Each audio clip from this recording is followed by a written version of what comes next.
right, so the Soka Elementary staff is proud to have Valeria Zavala as our pledge reader. She's a 5th grade student. She's been at SoCal since she was in kindergarten. And she's described as super hardworking, a natural leader. Some of her interests are art and reading both in and outside of school. And we're really proud to have her representing our school. So Valeria, come on. All right, yeah, come on.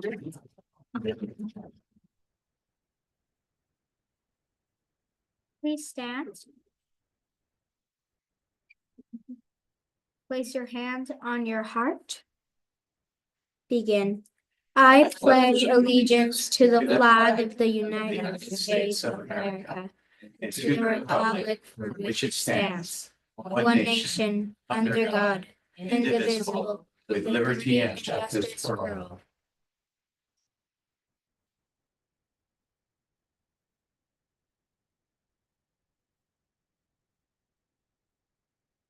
SoCal Union Elementary School District Mission Statement. Staff, students, parents, and the community help ensure that each child develops the skills and character necessary for lifelong achievement and responsible citizenship in a diverse world. All right. We have a lovely statement of recognition for you. I'm going to read, Valeria. It is with great admiration that we recognize Valeria Zavala, a 5th grade student at Soquel Elementary, for her outstanding dedication, leadership, and hard work. Valeria is a shining example of what perseverance and commitment can achieve. In both her academic and extracurricular activities, Valeria consistently gives 100% effort. She approaches every challenge with determination and a positive attitude, setting a high standard for herself and her peers. Her work ethic and enthusiasm are truly inspiring, making her a role model within our school community. Beyond these achievements, Valeria is a natural leader. She is known for her kindness and willingness to support those around her, from mentoring younger students to assisting classmates in need.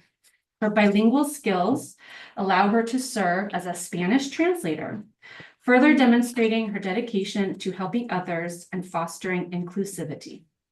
We can expect that Valeria will continue to grow and shine as a leader. Her contributions to Soquel Elementary are deeply valued, and I look forward to seeing all the great things she will accomplish in the future.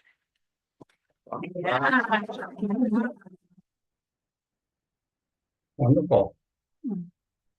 If you don't mind, we always like to ask the students who come just a few questions to get to know them a little bit better. Yeah, sure. If you want to start. Sure, I'll start. I love that you translate. That's so impressive. I can barely speak English. Which is not true. I speak a little bit. I find that so cool, especially, the growth range. How did you become so fluent in both that you were comfortable enough to be to translate for other people? Well, my parents actually, first I started off with Spanish. It was very hard when I started school and kindergarten. I couldn't understand the teacher any word at all. Wow. But my dad, who spoke English, and my mom, they really supported me in every way. Wow, Yeah. your English is terrific. Yeah. Thank you. Absolutely spectacular. Way to go, Mom and Dad. Yeah. That's awesome. Yeah. Terrific. Thank you. You like public speaking? Not really. You're pulling it off. You should, yeah. That's a really good job. Tell me about mentoring. What do you do what's happening when you're mentoring? Well, I've never mentored before, but it would be, Did I misunderstand? It would be- Maybe helping out other students. Oh, helping. Okay. Tell us about that.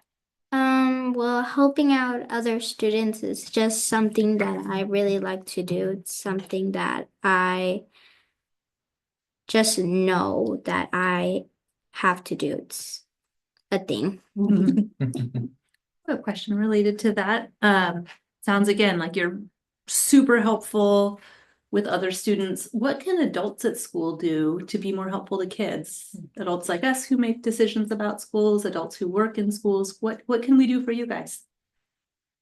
Well, education is a very important part of it, and we are already receiving it in a very great way. The staff is very, it is very great. Everyone is very kind, supporting. I don't know what you can really else do. Pretty good right there. Yeah. Trying to get you on that. Yeah, that's really helpful, right? Kids want to learn and kids want to be supported, just like everyone. Thank you. I was wondering what your favorite thing about Soquel Elementary is. Well, my favorite thing is probably doing PE because I get to run a lot. Oh, yeah? What kinds of things do you do for PE? Well, PE probably it's just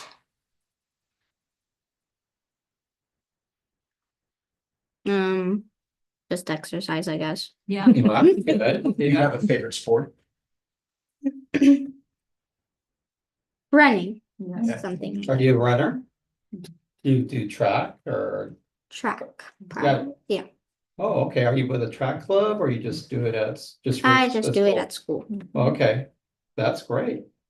We're gonna have some nice new tracks to Mhm. run on. Yeah. It's gonna feel real good on your feet. Yeah. Running's fun, but it sometimes, you know, you run a lot on like uneven dirt, that part can get hard, huh? Yeah. I don't know if you've heard, we're redoing the fields and the tracks at a lot of Oh, schools. I didn't hear you. You're gonna like Well, there you go. Yeah. Yeah. What are some of your favorite things to do outside of school? Reading, playing, I guess. Art. I like to draw a lot. Yeah. Mostly I like to draw flowers. Yeah. Hanging out with my family is another thing I like to do. Going to church is another thing. I think that those are just some of my favorite things I really like to do. Sound like great things. Yeah, wonderful things. Well, we have this certificate for you, and then we also have a gift certificate to, what is the name? Two Birds. Two Birds, the bookstore in Pleasure Point, so you can keep on reading and pick out a new book. And then there's also some fun things here if you'd like to pick out something for yourself and your sibling too. And then if we could get a photo with you. And your family. Yeah, yeah, yeah. Yeah.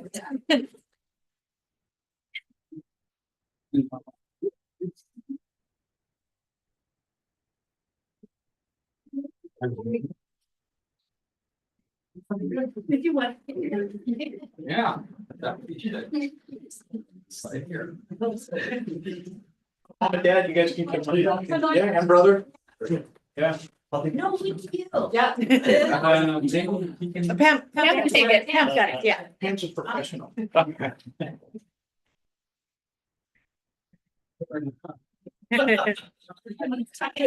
got, right? I'm taller than usual. Say cheese. Good job. You wanna take one with their phone? Yeah. Yeah. Yeah, take one of their. Can I pick another one? Yeah, or do you want to take it for them? Yeah. Yeah, you take it. Thank you.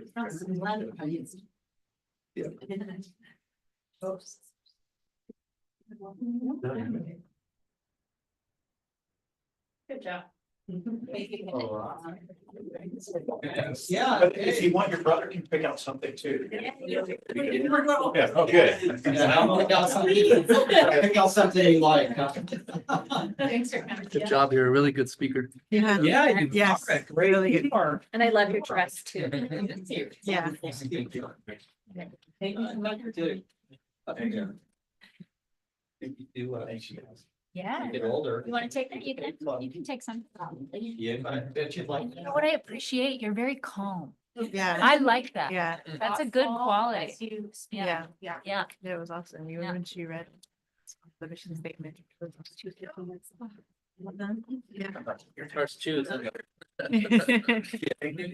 is, or Thank you so much. Thank Yeah. you. Kids got. That's the third pledge. Senate this week. oh. Is that? The third pledge of allegiance at this. Nice to meet you too.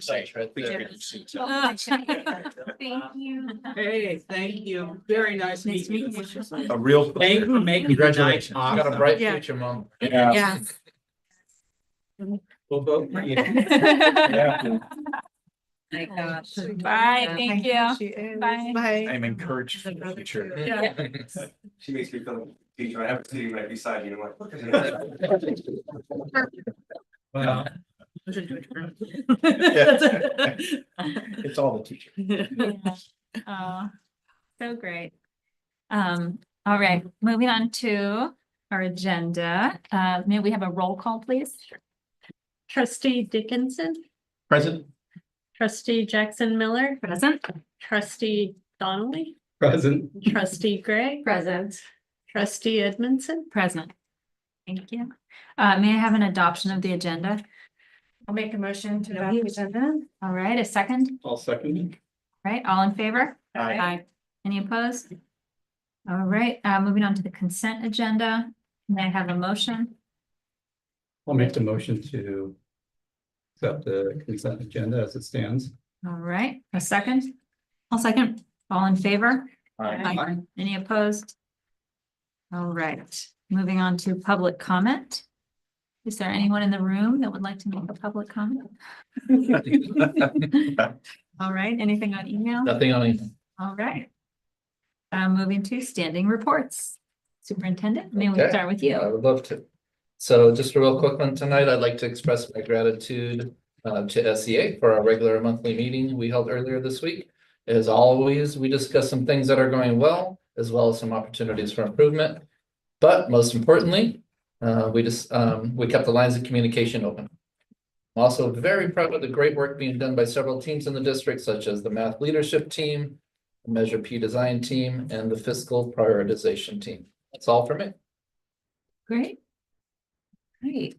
Well, today I was able to attend a 30-minute presentation sponsored by the AXA Legislative Action team, and it was a must-watch conversation with former U.S. Secretary of Education Arne Duncan, and they talked about the impacts of all the discussions about changes to the Department of Education, education policy, and education funding. On the Friday update, I'll send you a link to the video if you'd like to see it. It's on YouTube. On Monday, March 3rd, I attended a training provided by the California Department of Education on reclassification and reclassification of dually identified students. And those are students who are English learners and students with IEPs. And there's some big changes coming with that. It was a 3-hour presentation and it didn't even scratch the surface on the new guidance that's being provided by the state. And they're doing that, like I said, last time we met, in an attempt to really support our English learners. So we're making some shifts and we're paving the way as we speak.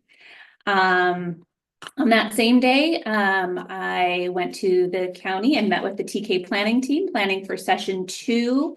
And I sent the board a kind of brief update about what we did in session 1, which was so fantastic. And we have almost all of our TK teachers involved in that. So that's fun. And I love doing the teaching. So that's a great thing for me. Our EVOP program has to expand to 210 days a year. There's only 180 school days and there's 20 summer days. So we have to add extra days. So Tristan and I have been planning for those extra days. Our first of which is coming up on March 15th for our unduplicated students, and the class is already full and it's fully staffed by our in-house staff. So very excited. And our food nutrition services program is providing breakfast and lunch and snack on those days. So that's really, really fun. And then we are continuing to focus on our math journey, and it is a a long but passionate journey that we're on. And it will be, the next step of that will be this Friday. We're doing an in-district PD for our staff on what our math leadership team journey has looked like so far and how we're going to be supporting our staff and students through that. So just those are my quick updates. And I will be super quick, just been super busy with Measure P. Happy to say that our bond sale has been completely finalized. And other than that, just been working on second interim, which is right around the corner too. Mhm. So that'll be at our next board meeting. All right, everyone, thanks for those updates. Do we have anything from CSEA? Just an update that there'll be no comment made tonight. Enrique is coaching the girls football team over at SoCal High School tonight, so Oh, go Vikings. go Vikings. All right, anything from SEA? Oh, great. Yeah. Oh, yeah, that's okay. Just, Well, I have a update from each school. This is new to me, so. You're doing great. At Main Street, fifth graders at Main Street School just celebrated their convention in which students think of a problem and invent a solution. Then they present their inventions at a convention in the school library with the judges panel. Classrooms also get to visit to see the fifth graders' creativity. Third grade at Main Street starts capoeira this week, an annual tradition that they're looking forward to. At SoCal L, they had a successful Valentine's Day dance. We had Mother's Tongue language celebrated at our weekly assembly. Each grade celebrated an art project that will be put on display at the Bagelry this month, and then auctioned off at our April online auction. Fourth graders raised money for the animal shelter by creating awkward pet portraits. They're really fun. Our fourth and fifth graders attended the Santa Cruz Symphony field trip. At the gardens, students and staff are gearing up for many fun spring events. We hosted a Pages and PJ's Family Literacy Night with a book swap that exchanged over 500 books. We also hosted a TKK Info Night and had a Parent University Night on the IEP process. Brian Boyce and Jade Giada led a site-based PD on nature journaling, which was enjoyed by all. I want to add that Main Street Gardens and SoCal are all going to science camp this week. Yeah. On Tuesday. Well, great. It's super exciting. So for all those folks that come together and then before they head off to middle school together, it's pretty powerful. It's really special. At the middle school, third quarter has been filled with fun around campus. New Brighton Middle School staff just completed an underground staff spirit week that saw students guessing why their teachers were in slippers or drinking their coffee out of various objects and unusual mugs. It's fun for all. Additionally, the sixth grade completed a very successful trip to the aquarium. Our band classes visited the Santa Cruz Symphony. We're excited for upcoming conferences at the end of the quarter. All right. great, thank you so much for that update. Great, Pat. Thank you. I can't think of the last time that all the schools got to do science camp together. Yeah. It's really fun. We've been trying to do this for a bit now, and we got to it last year, which was great also. Oh, it was last year too? Yeah. I missed that, so. Done it a couple of times, but there's times like one or the other school has been Yeah. out. All It's three. So powerful Yeah. for them to have like new best friends from science camp when they go to middle school. It just takes that fear. Oh, yeah, When that's you go good. to a classroom, every classroom you go to, you know somebody. It's really neat. Neat. All right, items from trustees? I'll jump in too. I so appreciate what you said. So both my sons went to science camp and invention convention. I remember helping him build a TV tray that had a book holder and a place for a light and everything else. Yeah. It was out of plywood, so it weighed like 500 pounds, but besides that, it was brilliant. I had the pleasure of attending the fiscal prioritization meeting. I'm so grateful that we have such amazing people that are a part of that, really smart people that care about the district and everybody in it, obviously from the students to the staff. So it really comes out in those meetings and attended a chamber. That's it.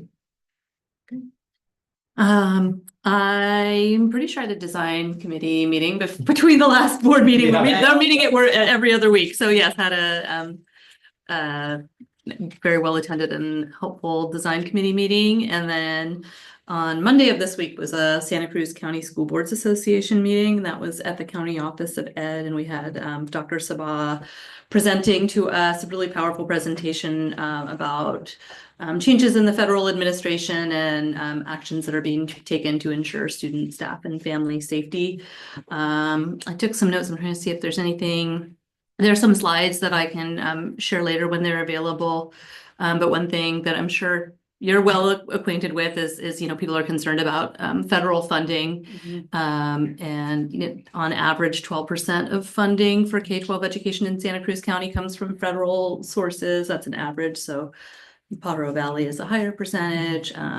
Universities get a higher percentage of federal funding, but a lot of people are really thinking around all these issues. So I'll share the slides when I get them. That's it for me. Great, thanks.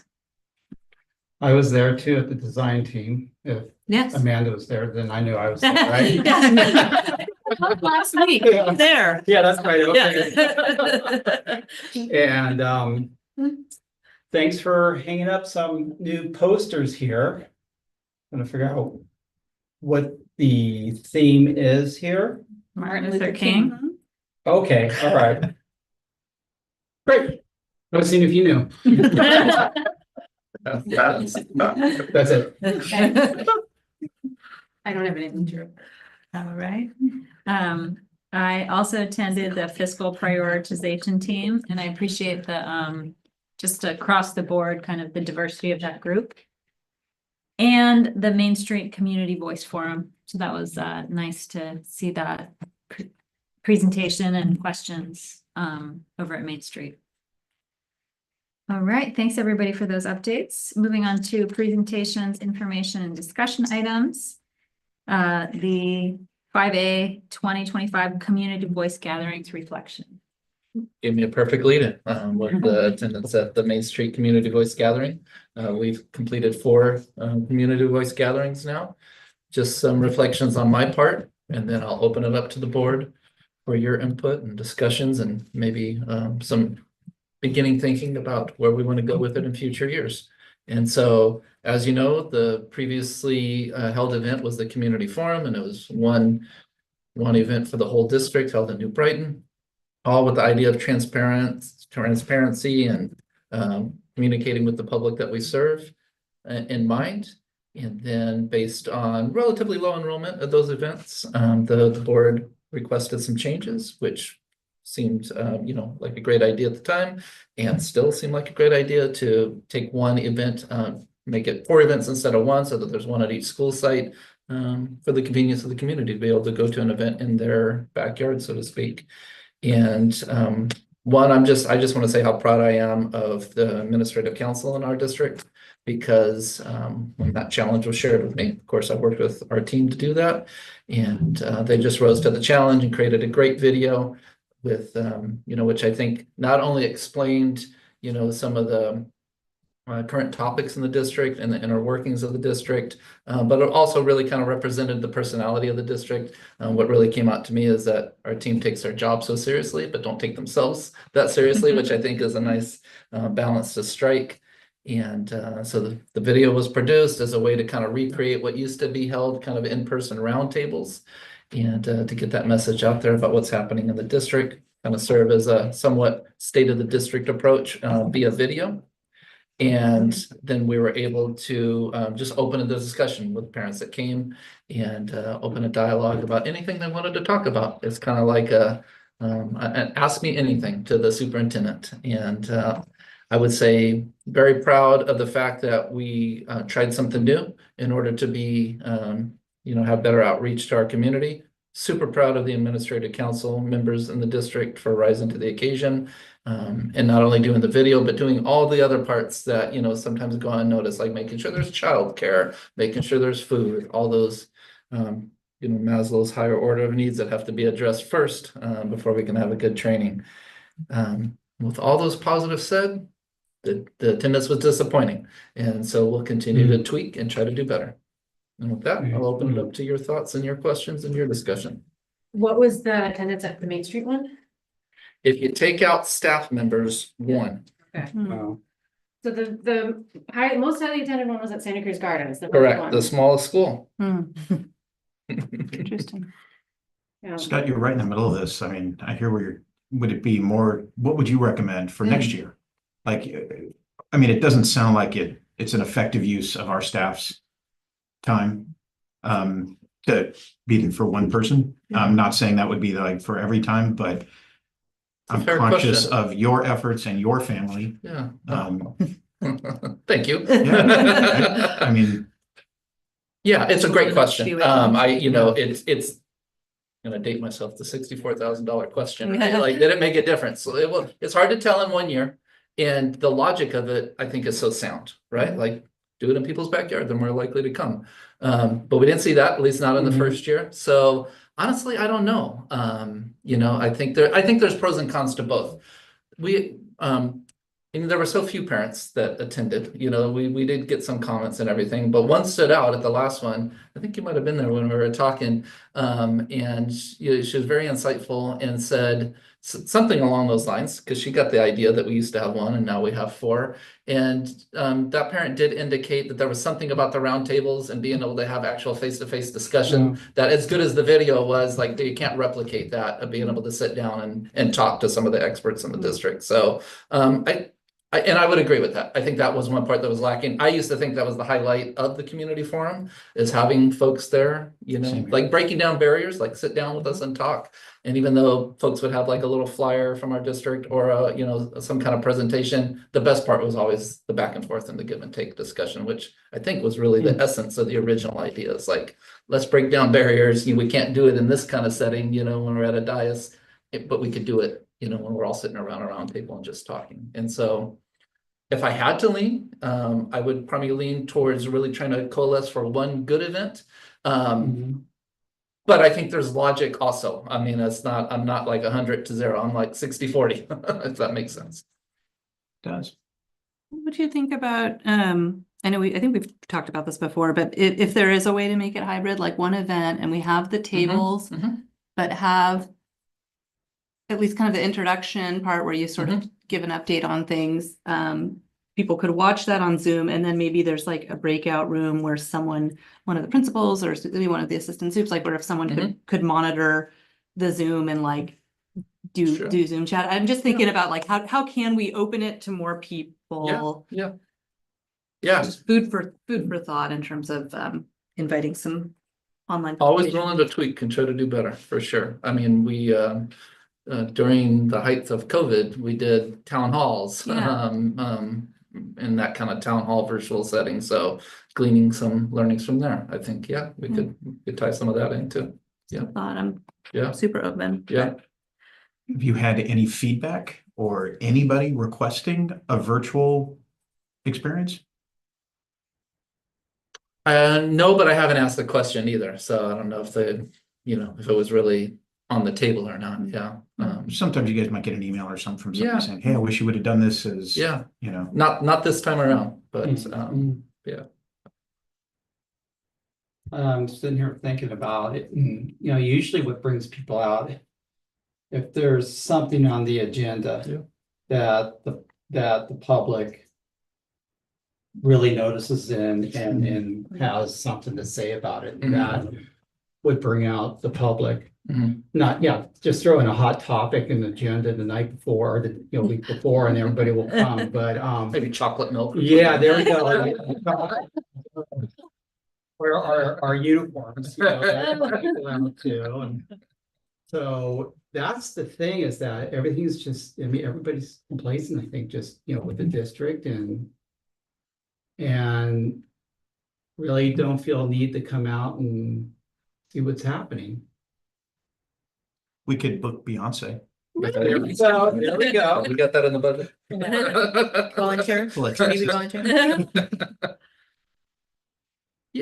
I mean, there is some element of that, right? Like if there was one particular issue that was really burning, that might, have folks come out. I mean, we try to put it out there that all of these issues are important, right? We try to this is the state of the district. This is budget, which is so important all the time, never more so than now. And this is curriculum and instruction, the very heart of what we do. And this is child nutrition services. Like usually that gets folks, pretty excited, whether it's like a current thing, at the surface at that time or not. Everybody's always interested in those elements of running the school district. And so, that's trying to find some way to kind of create interest, and at the same time trying to maintain that it's like this is about the district as a whole, trying to, yeah, Right. trying to fine tune that, find that sweet spot. Holding it after maybe a parent homeschool meeting might be helpful if people are already on premise. Of course, we have to pick one site Yeah, to, yeah. to do that. I will say that I thought the videos were wonderful. I really enjoyed learning about the different departments, seeing people shine. I love that they're on our website, that people have access to them. And I also felt like I loved seeing you up there with just random questions coming at you and just being there present with the community. I thought was open, you know, you're charismatic, you're warm. So I was really impressed by the just the availability to have people be able to just Thank talk you. to the superintendent. I thought that was Thank you. great. That's definitely part of what we want, right? Yeah. Break down barriers. Break down the We're barriers. here to talk. Yeah. Food is also. But that said, I do think that Yeah. having 4 separate things next year feels maybe a bit much. It doesn't feel like I'm not sure if it was a good use of your evenings. Yeah, well, you're try, a but very kind yeah. board to care about the superintendent's time. That's rare and super appreciated. So thank you. I mean, that would be the least of my concerns if we thought it was productive. But yeah, I mean, I think just in general, even the folks that do childcare and Amanda tomorrow getting the food ready and everything, if we were getting this explosive increase in attendance, then it's all worth it. But yeah, since we didn't see that, that's my 60-40 leaning towards, let's try to take all these learnings, maybe add a hybrid element, and coalesce them into, the same event, but just in a single setting. Yeah. Yeah, I wish we could know why the Santa Cruz Gardens one looked like it was not a ton of people, but it was a lot of very engaged people. Yeah. And I wonder if it was because it was that school or if it was the first one, like.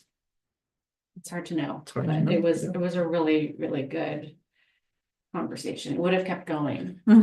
At all the places where there were parents, we had one event where nobody was, but even when there was as little as 1 or 2, or at the Santa Cruz Garden ones, I think there was There's a 7 families, 9 people. Yeah. Yeah, so regardless of the number, the engagement was always really good. I can sincerely say that, like, even with the one parent at Main Street. And there were a couple parents who were also staff members there too. That discussion was really good, a lot of good Measure P questions. At SoCal, we were able to address some district-wide things, but also some district-wide issues as they relate particularly to that school, which was really productive. So yeah, all of the discussions were like incredibly engaging, regardless of the number of people. So, and I think are representative of what happened at the roundtables previously, right? So those are where whether it's with me or whether it's with other district administrators, that I think is always the best part, is just sitting down and talking. We do have more communication this year, which I love. We have the SoCal Scoop going out frequently, and then those videos. So, I mean, it could also be that people are getting a lot of information and they're feeling good about things. I do like that you've really increased communication. Yeah. I think that's fabulous. The Right. SoCal Scoops are great. Yeah. And The with Measure P videos. passing, maybe people just think, oh, hey, we did our part. Yeah. We gave them what they needed, let the experts take it from there. I think all of those positive presuppositions are, I have felt those too, that if we weren't communicating and word wasn't out there, then it may have been more attendance with a different tone. So yeah, I agree. I do love the videos. I hope we keep those Yeah. up. Yeah. Or that one parent was suggesting just as like an intro to the schools, or an intro to the district. Yeah. These are the different departments and then the video links. Yeah. Yeah, it's a great communication tool. Yeah, I think in it is. 2025, that's how a lot of people get information, right? Mhm. It's just grab those little short videos and chunks of information.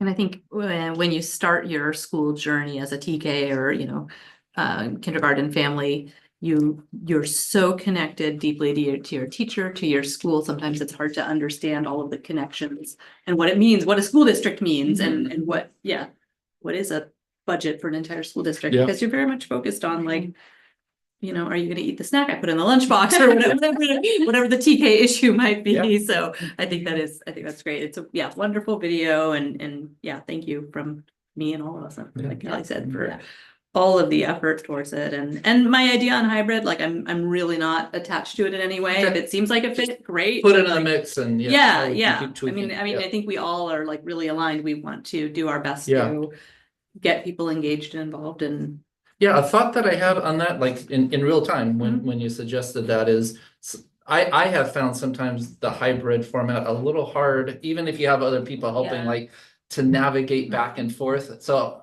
a thought that I had is like one in-person event with the roundtables. And then maybe something similar to what we did with COVID, because we did used to get a lot of people. Now, sometimes it's because talk about a hot topic. Right. They're back to school, they're wearing masks, right? So I don't want to replicate that part of it. right. But maybe then just a separate event, which is just a virtual town hall, let's talk kind of That's a thing. cool idea. Yeah, so maybe that's a middle That's- ground. Yeah, Good idea. yeah, that sounds great. Yeah. And I want to say, I love the new name. Okay, community voice The new gathering. name All right. is so great. All right. Yeah. There you go. A lot of positive Inclusive. did come out of it. Yeah. Yeah.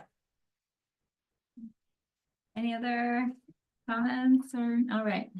Thank you so much. Yes, thanks, Scott. Yep. Yeah, that's great. All right, 5B. Discussion regarding LCAP Goal 1. Yay, is this our LCAP bite? It's our LCAP night. And I'm very happy to talk just really briefly about one of the successes we have under goal 1.5, and that's the addition of the 0 period at New Brighton Middle School. As the board knows, 2 years ago, we instituted the 0 period as part of a way to support students who were not getting access to their elective courses. And what we've found since that time is not only students who have a period of RSP or a period of ELD, which is their designated English learner support, they are accessing the 0 period, but so are students who have a year long of band or a year long of another elective that prohibits them from taking something else. And so what we're finding is that there are 71 kids in those 2 0 period classes, and it's highly sought after. I'm not sure that as a middle schooler, I would have been super excited about doing 0 period PE, but our students are.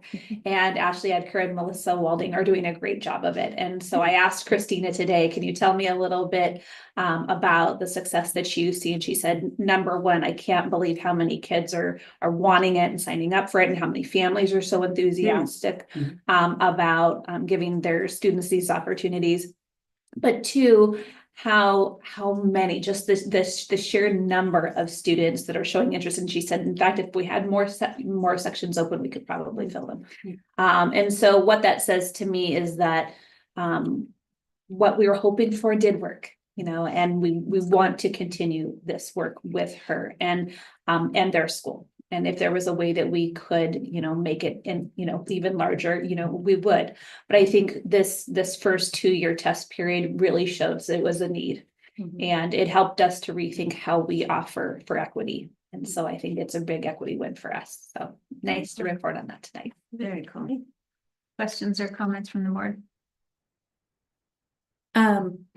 I'm just curious, I think I know, but in this 2-year period, we've had the later start both of these years, right? It's like I have a middle schooler and I can't even remember what year the later started that happened. That's very helpful for a 0 period. Yes. Having it not at 7 a.m. for Yes. example. Definitely. Yes. That's great.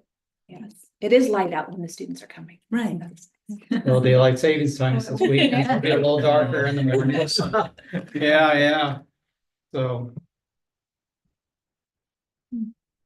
All right, Great. thank you for that Sure thing. presentation. Board policy 5148.2 before and after school programs. So just some moderate updates to this board policy, especially important to us now, having access to ELOP funds, Expanded Learning Opportunities Program. And this just kind of tightens up the expectation around after-school programs, including ELOP. the necessity to accentuate the availability to students in groups in the unduplicated student count. Those are English learners and students from low income backgrounds, mostly also foster care students, making sure that those needs are addressed first. And also a very specific new rule that starting next year, a board has to declare its operational intent to run ELOP program. And what that is going to look like, we don't know for sure yet. Jessica attends the regional ELOP informational sessions. I am assuming that it'll be something like a resolution, standard resolutions that boards are asked to adopt before the school year, so that it's well known that the district is going to run an ELOP program and make that available to students. Again, this is kind of one of those updates where the policy is catching up to practice, which is the right place to be, because besides this very specific thing of declaring intent, we're doing this. Questions or comments from the board?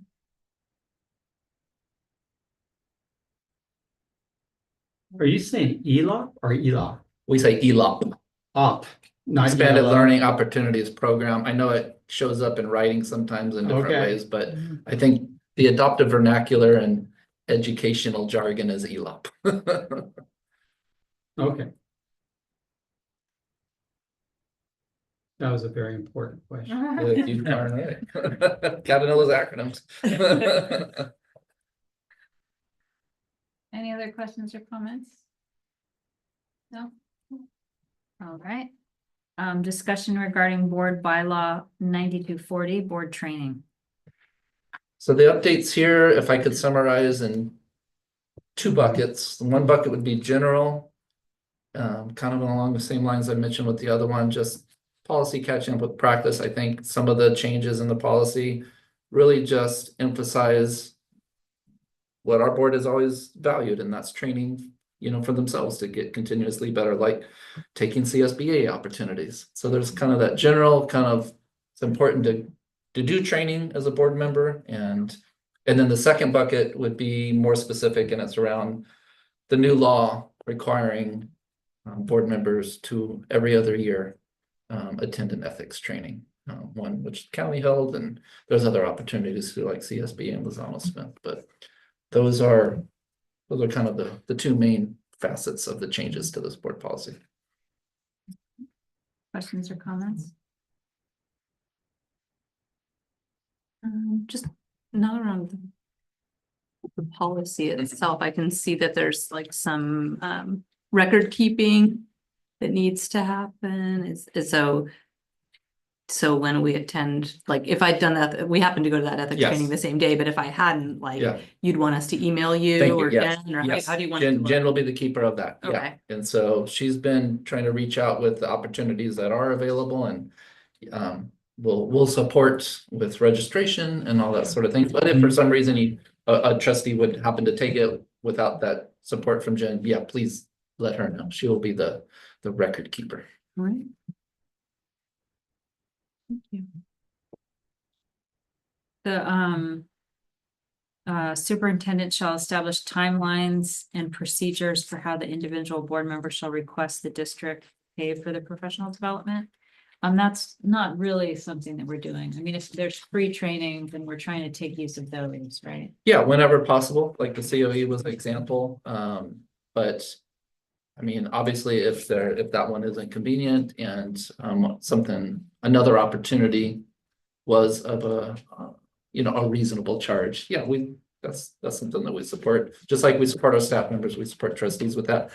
And like, for example, going to the CSB conference, your training is important too. Yeah. But whenever those free opportunities come along, we try to accentuate those. Yeah. Yeah, yeah.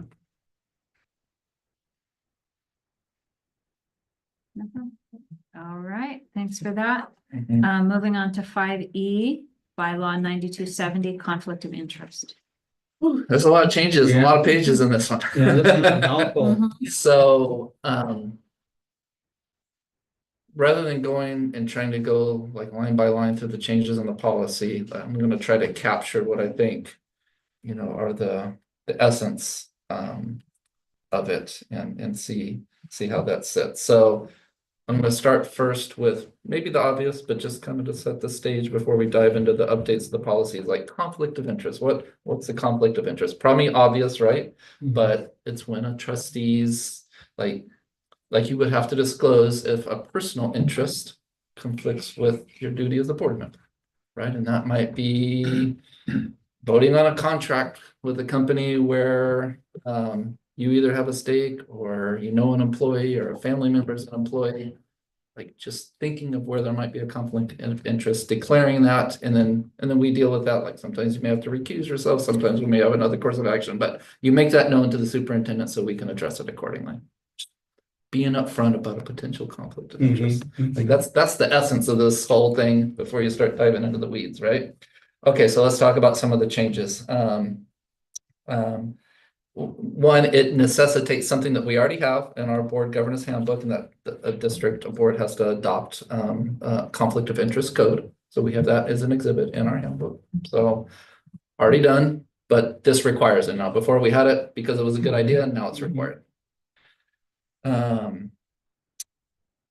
It uses district official as kind of a catch-all. So the folks that have to be mindful of conflict of interest are you as trustees, me as superintendent, our assistant superintendents, administrators in the district like principals, coordinators, and directors.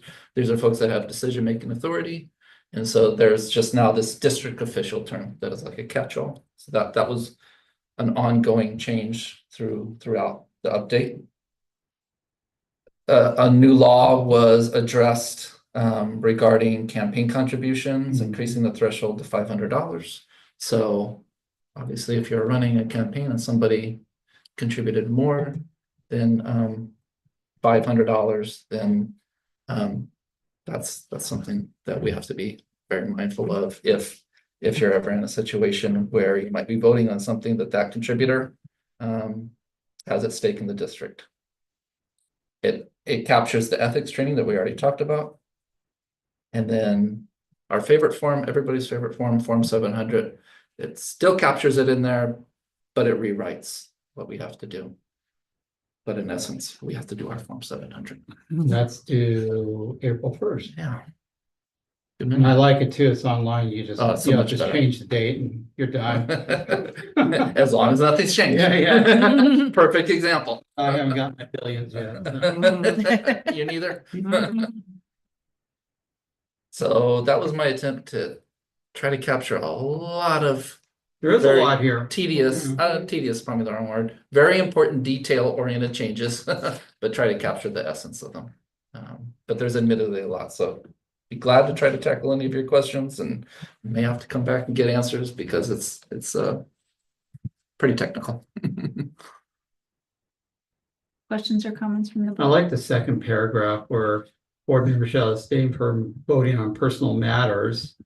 Affect the board members' relatives. Then you go down to however, board member may vote on collective bargaining agreements of personal matters that affect the class of employees in which the board member's relative belongs.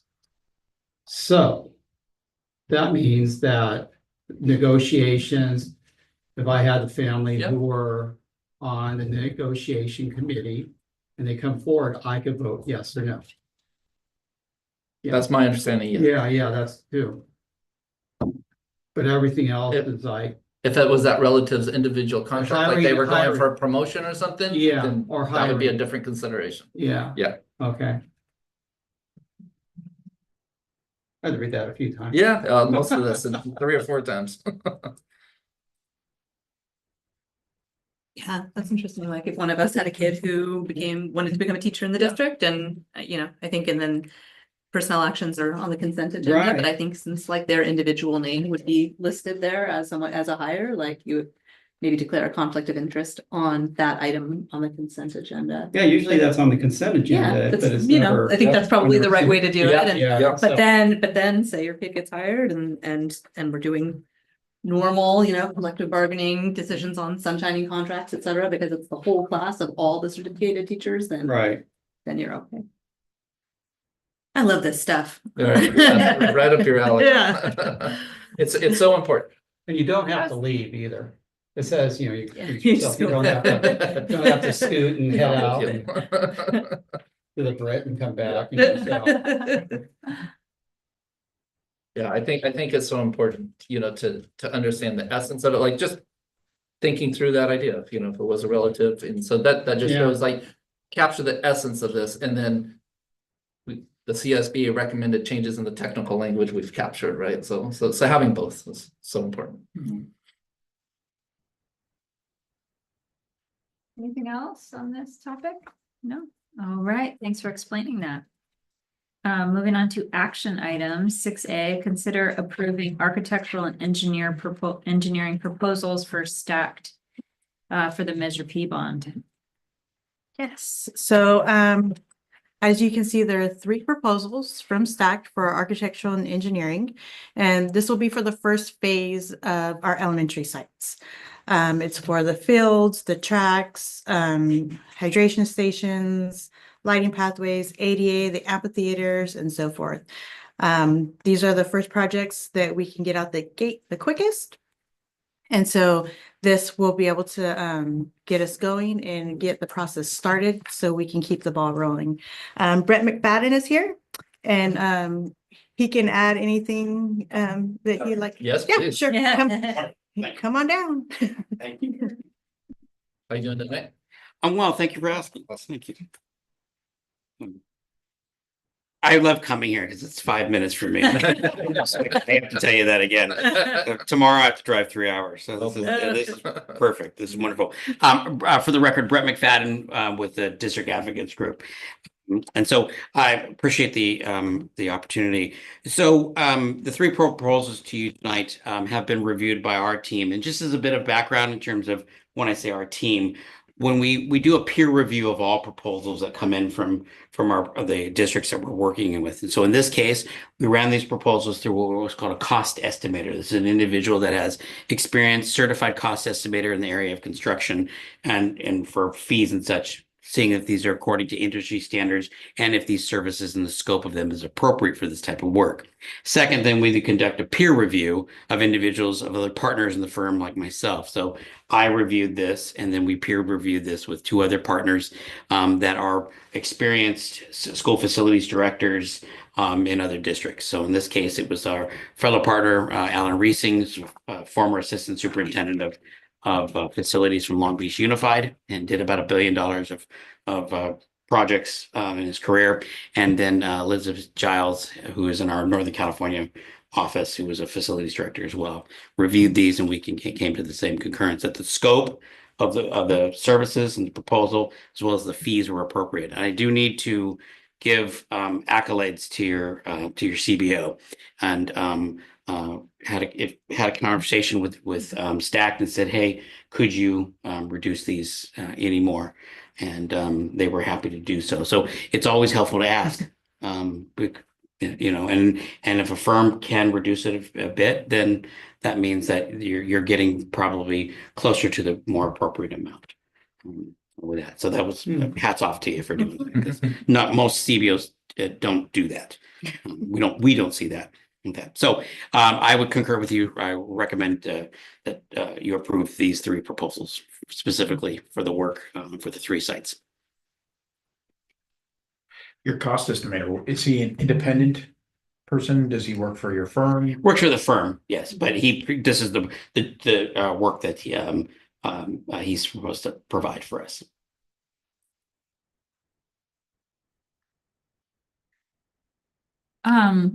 I don't know at what point the process is here, but the new electronic scoreboard, we had talked last time about communicating with the PE department.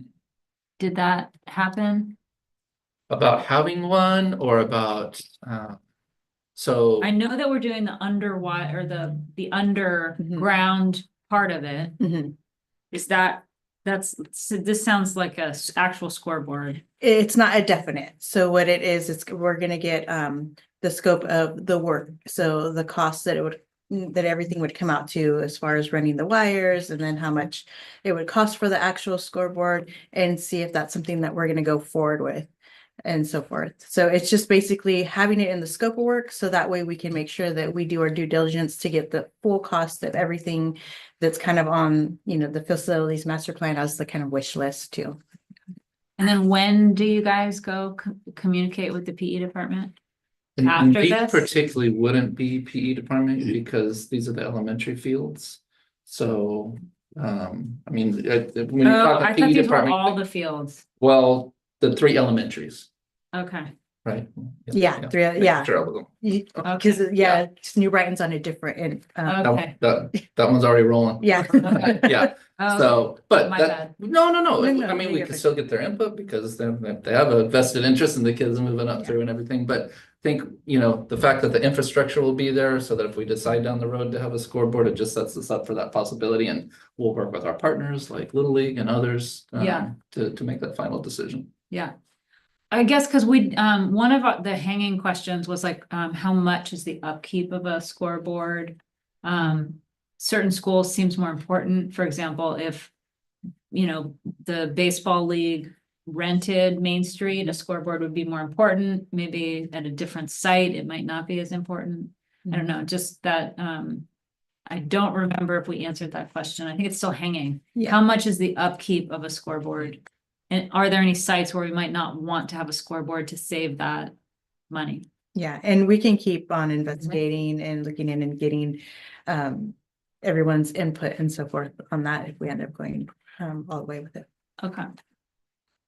Good question. Do you think CSLL would be interested in, since they're the ones who are really benefiting, from my humble opinion, benefiting from a scoreboard and hopefully a lot of the field work that we're doing more than anybody else?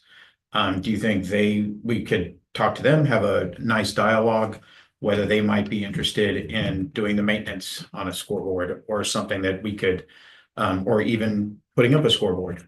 I think they would something be like that. interested in having that conversation, yes.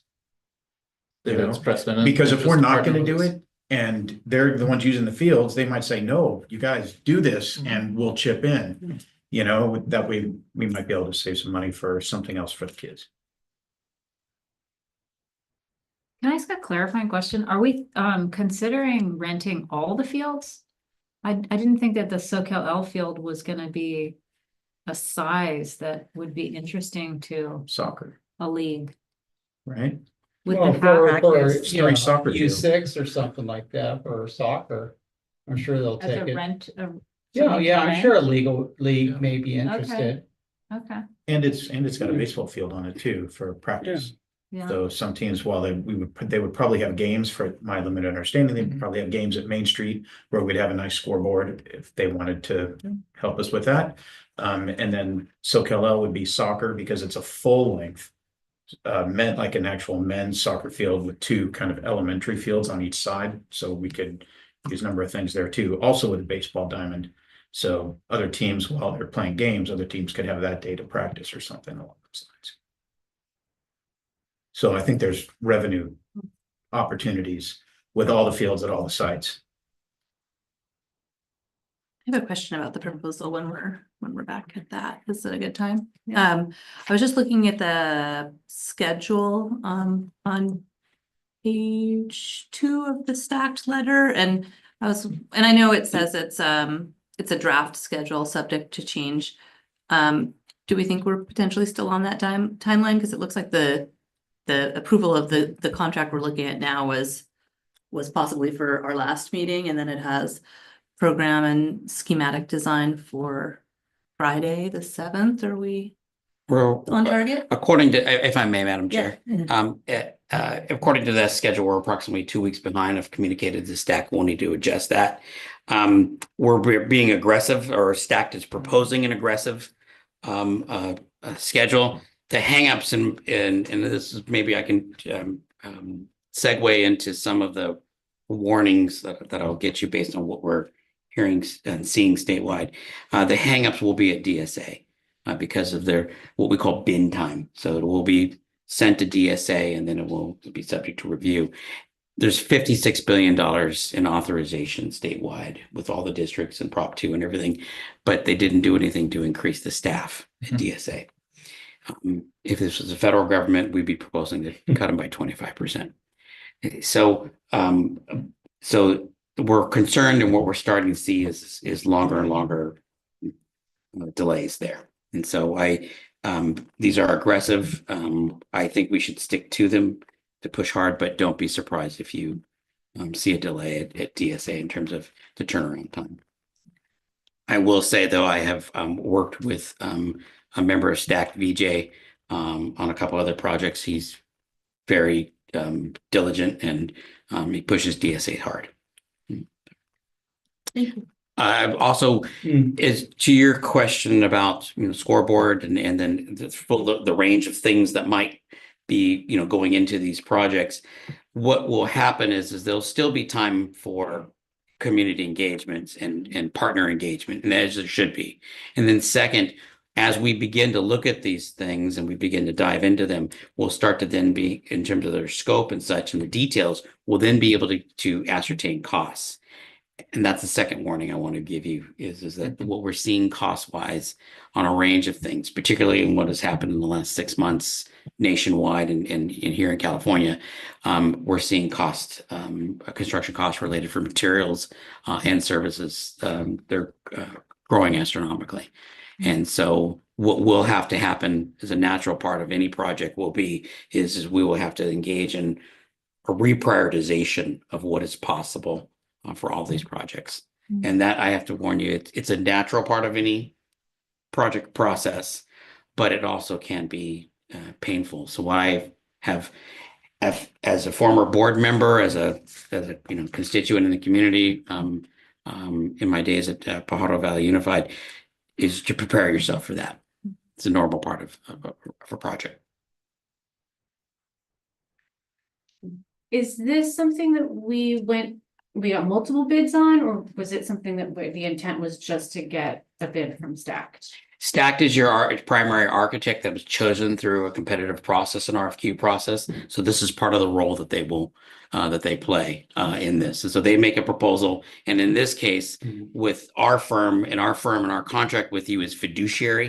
And so it's part of that we conduct the comprehensive review. If we found the scope to be out of sync with the projects of this nature, or the fees to be out of sync, then our fiduciary responsibility is to notify staff. We did not find that in this case. We also, if I may too, I apologize. The Office of Public School Construction also has an set of indices in terms of ranges for projects and what approximate costs should be. We use that as well to make sure that we're staying within those particular lanes. And where is this in that band? It's right in the lane. Yeah, they're coming in. They're coming in a little under.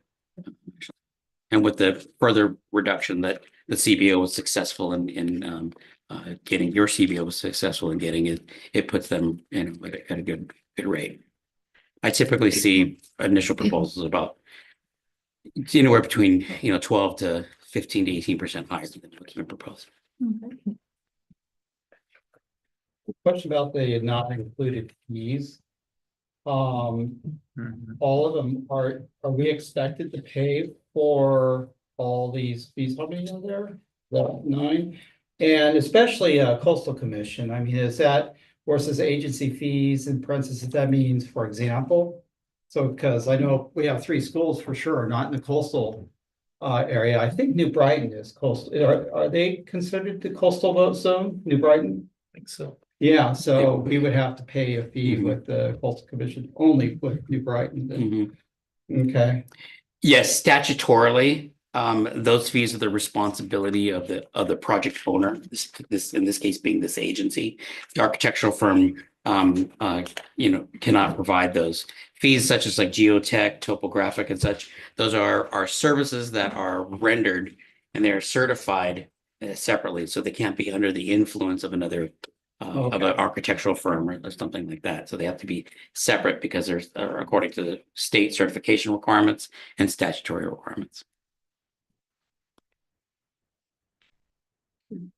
So unfortunately, there are a set of what we call soft costs that go with every construction project. California has gotten exponentially harder and more difficult. 8 years, for instance, we didn't have to deal with the Department of Education and sending plans to the Department of Education. You had a cursory review by CDE. Now CDE requires their own review of architectural plans, and that's an added process, time, and cost that's associated with that. So it's just Yeah. part of California of what has occurred.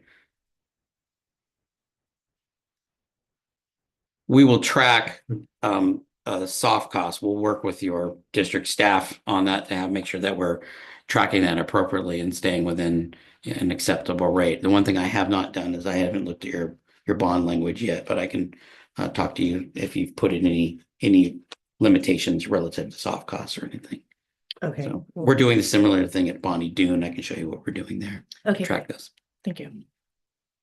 Arborist reports, that's report on, I mean, that is basically, don't take down this tree, take down that tree, save the butterflies, or is it just, you know, basically what it is, or? We'll always, if there's environmental requirements, the district will be, obliged to comply with those. An arborist report will just be we'll look at the overall health of the trees from a safety standpoint. Okay. If there are over any areas of a play structure, for instance, or close to a lunch Okay, I area, see. Yeah, like that, we'll look yeah. at the health. But it's and then that arborist report, based on the health of that particular tree, may make a recommendation that it be removed or not. Allison, you're kind of the expert here. I know you guys recommend this, but what have you found? What do you think? And, I'd love to hear your thoughts on. Honestly, I think that the proposals are great. Like I said, I reviewed them. I went back, even getting the recommendation, they look good. That's something like we like to do in business. We like to always ask. So, I feel like they look good. I'm happy with the schedule. It is a couple weeks off. And then that's due to us bringing it to this meeting because, we're doing our due diligence and making sure we looked over everything and everything. We're excited to get everything going. So it'll be great. Great, Yes. thanks. Thank you. Yeah. Seems like it's been very thoroughly reviewed, and thank you, Brett, for explaining the process your firm takes and again, like Thank you. it's like we've got multiple levels of review and accountability from the business office, and you've got the experts at your firm, so that's reassuring. It's a lot of money, and Yeah. the community's trusting us to use it very wisely. Yeah. It's a good example of the checks and balances that Yeah. this relationship is supposed to help us. Yeah, absolutely. And we invest in people. Yeah. So, Exactly. you used to be here, Thank you. you're in our community, Yeah. you Yeah. got stake in the game. Yeah, thank So, you. I appreciate Skin in that. the game, Yeah. yeah, 100%. Thank you. Stake in the game. Yeah, I'm hungry. Sounds good. I believe my oldest son is a tax-paying resident of your community. Terrific. Even better. Wow. Yeah, we hope the kids go here. I'm encouraging him to do that. There we go. A little reluctant. So I'm trying to increase your ADA. We'll take All right, any other questions or comments? All right, thanks so much for Thank you. that Thank you. presentation. This is an action item. Mhm. May I have unless there's any comments from the public? Nope. May I have a motion? I'll make the motion to approve the architectural and engineering proposals for Stacked Incorporated for the Measure P bond. I'll second it. All right, all in favor? Aye. Any opposed? All right, approved. 6B, consider approving selections for the Measure P Citizens Oversight Committee. So these items are in perfect order because it really puts into our frame of mind, this trust that comes along with the $73 million that was afforded to us by the voters, and the responsibility, just because it's the right thing to do, and by Ed Code to make sure that there's an oversight committee that serves as another check and balance to make sure that what we said to the voters and what we put on the ballot that we were going to do with Measure P funds is what expenditures from those funds are actually going towards. The official name for that is the Citizens Oversight Committee. And we got really lucky. So we put out applications And I'll start with just the only box that wasn't checked. Was the one I kind of alluded to, front loaded, is that's a member of a bona fide taxpayers association. And that was the case for us back in 2016 at the beginning. And is, again, not saying we won't find somebody, but it's often the case that that's not an easy box to check. So what we do with that, if the board approves these members tonight, we move forward with the Citizens Oversight Committee. We've done our due diligence, but we continue to advertise for somebody So from you're gonna that find group. some Jarvises out there. Yes, that's one of the more well-known groups, the Howard What groups Jarvis. are around here? I don't know about around here, but there's a California Taxpayers Association that's similar to Howard Jarvis. They don't need to be in our district. No. They could be from outside. Yep. Okay. So every other box was checked. We got plenty of parents, which make the most sense. It's required by Citizens Oversight Committee, and it makes common sense. Who's going to have more skin in the game, to go back to that term, than folks that have students right here in our own schools. So we have plenty of those folks. And very lucky that some of those folks not only are parents, but we're on school site council and we're on home and school right. club. So yeah, we couldn't have come up with a better group. And so there were 7 people that applied. Allison and I interviewed all of them. And we just did phone interviews in order for, for everybody's convenience and everything. But I honestly will say, like, it was lovely talking to them and hearing genuine. Most of them felt like, hey, this is what I want to do more for my school community. This is one way that I can do it. And I thought, wow, those are exactly the kind of folks we want to be working with. And they all got the big picture that this is not a design team. We're not picking colors of paint on this team. Their job is to take a look at what we told the voters we were going to spend the money on, and then we'll get reports from them, and they can look through how we're actually, the expenditures that we're actually doing. That's that due diligence to the community to say that we have these 7 community members that are double checking us on that. And we put that report out to make sure everybody knows that this money is being spent the way that it was intended. And so my recommendation is that we're very fortunate to have these 7 people. We talked to them all, and they're all in it for the right reasons. And so I hope that you approve these 7 members with the knowledge that we'll continue to search for that bona fide taxpayer association member. Just a thought. What are the ages or average ages of the parents, the kids? What grade? I can't say like with any data specificity, but I will say what resonated is it seemed like many of them had young students. I see elementary schools. Yeah. Okay. So that's another good sign. They want these facilities around for a long time for their kids and all the kids in the community. Can I ask, are other schools represented? I see that SoCal is represented.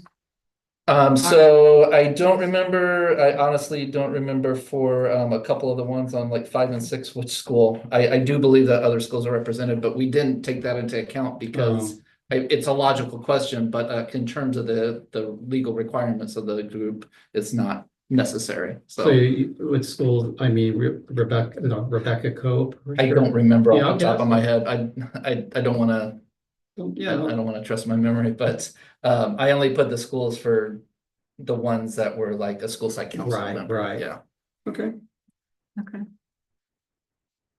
I'm gonna find Les Forster. God, I'm gonna be a citizen or a senior citizens organization. Yeah. Questions or comments from the board? I love the school site council members. Yeah. I'm so encouraged. When I was doing it, we were all doing it, it's just such a great way to get involved in the community and school district. And I hope for them, it keeps on going and they keep all the interest. I think that's great.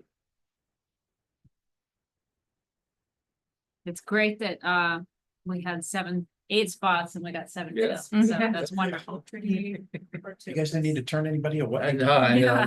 Wonderful. All right, if there's no more questions or comments, may I have a motion?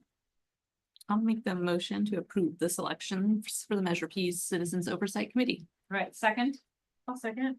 All in favor? Aye. Any opposed? All right, congratulations. We have an oversight committee. Yes. All right. Moving on to 6C, resolution for Proposition 2 Facilities Master Plan. So this is an exciting one. So this is a resolution so that we can start applying for the Prop 2 funding, which is a state matching funding. And this will be one for the Measure P projects. We could also do it for the not the build project, but all of the solar projects as well. So once this resolution is approved, then we're going to start the process. We're lucky because we've already have our facilities master plan approved. That's one of the new requirements. They didn't require you have a facilities master plan approved prior to, I think, about December of last year. So we're already ahead of the game in that sense. So approving this resolution tonight will allow us to start the process for our Proposition 2. Great. Questions or comments from the board? Is it you that actually does the process, puts the paperwork together and submits it? When we go through a law group that helps us. Okay. Yeah, and it's the same group that helped us through our last bond. So they're familiar with the district and so far. So they're pretty much ready to go. As soon as this is approved, we'll start sending them the information they need so they can go ahead and. I just find it funny that it's going for approval. What, we're gonna say no? Mhm. Any board says no? It's Is there an average there or what? I have no idea. It's just a requirement. Chad. Yeah. Absolutely, like Yeah. more money from the state, please. Yeah, I know, huh? I think the other question is, are we getting everything we They can? don't. Yeah. They don't think Oh, we're like- doing enough. Oh, have the board review it. It's also just funny, it's a resolution, so then it's like, it's a Yeah. word count, it's like Yeah. this most serious thing, of course, we want to ask for more money. I don't know. No questions, right? After that, yeah, no. Let's go. May I have a motion from the board? I'll make a motion to adopt the resolution for Proposition 2, the Facilities Master Plan. All right, a second. Second, All right, this is a resolution roll call. Trustee Dickinson, Aye. trustee Jackson Miller, Aye. trustee Donnelly, I'm gonna think about it. Aye. trustee Gray, I, trustee Edmondson. Aye. All right, it's unanimous. Aye, All right, moving on to 6D, approving the geotechnical services proposal for Cornerstone Earth Group for the new Brighton Middle School field project. So 6D and 6E are both the geotechnical services. So 6D is just for the new Brighton fields, and that's to do all the soil testing that's needed to put the new field in, to make sure that everything's what it should be. There's not gonna be any surprises and so forth. So this is just a standard practice that has to be done before we can start doing any construction of the field. Great, questions or comments from the board? Just after some of the other figures we see across this board's desk, this doesn't look that bad. It's all relative. Right?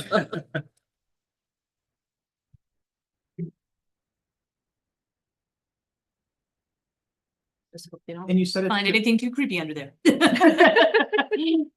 and it's Fund 35 state matching funds. Yes. So this is New Brighton Field. So New Brighton Field, we're using the state matching funds we received from our previous fund to pay for the cost of New Brighton Field. So that's why it's Fund 35. Right, great, thank you. just in comparing the two. How come New Brighton is 74, but the other three are 55 total? What's the, So New Brighton, it may be a bigger scope. They do I- have that. Oh, I'm Oh, sorry. sorry, go ahead. You know more than me. I'm just guessing here. No, I know they did the first phase of New Brighton. This is the second phase of the Okay. geotechnical, Okay. where they go more in depth. yeah, And I'm sure that's the reason why. And Brett, yeah, okay. I was gonna say Brett. Scope is more detailed for the Brighton. Yeah, so eventually we'll get a more detailed one for the other three. yes. Okay. Is that for the size or because there was an airport here? Yeah. Well, they haven't found that yet. Yeah. Just- Lining, huh? No, like I mentioned, they did the first phase of the geotechnical testing, which isn't as invasive as the second phase for New Brighton. And we'll see the other proposals coming later as we get further on for the other three sites. Isn't this actual construction work too? Like they'll be moving some of the dirt around? Not that I'm aware of. I'll let Brett help with this one. Thank you, Brett. Again, for the record, Brett McFadden with DAG. Answer to the question is no, actually, they'll be basically doing core boring is what it Okay. is. It's about, Yeah. 3.5 inches wide, which they'll core bore down to find out sediment, bedrock, and other conditions. One key thing that's in the plan is that we'll test that for liquefaction for seismic activity and seismic integrity. I knew he can explain it much better than I could. He's a geologist. Yeah, Seismic, I'm a what's the expression when you're Jack of all trades. Oh, yeah, but master of none, right? Oh. I don't want to admit eventually. Yes, I know enough to be dangerous. Oh. But our soccer fields will be secure during the earthquake.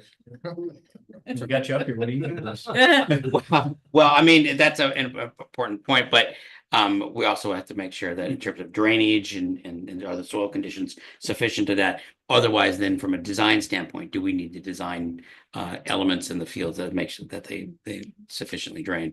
From a safety standpoint, if we don't have sufficient drainage on the site, that can bog things down and create injury to students and members of the community, and shut your fields down. No. And this is one of those to Trustee Donnelly's questions. This is one of those that has to be independently certified according to state requirements. And so that geology report or the geotechnical report is separate from that of the architectural services firm Stacked, so that there's no collusion or undue influence in the validity of that report. All right, any other questions or comments? All right, may I have a motion? Make the motion to approve geotechnical services proposal for Cornerstone Earth Group for the New Brighton Middle School. All right, a second? I'll second it. All right, all in favor? Aye. Any opposed? All right, approved. 6E, consider approving geotechnical services for Cornerstone Earth Group for the Measure P bond. Okay, and this would be the same company, Geotechnical Services. This one isn't going to be as invasive as New Brighton's at this point, but this is just to do the preliminary testing and everything they need to do to get rolling. All right, questions or comments from the board? Pretty similar. You better watch out for gophers. I mean, they better watch out for us. Yeah. All right, may I have a motion? I'll make the motion to approve geotechnical service proposals for Cornerstone Earth Group for the Measure P bond. All right, second? I'll second. All right, all in favor? Aye. Aye. Any opposed? All right, passes. Guys, that was a quick night. Correspondence, future agenda items. May I have a motion of adjournment?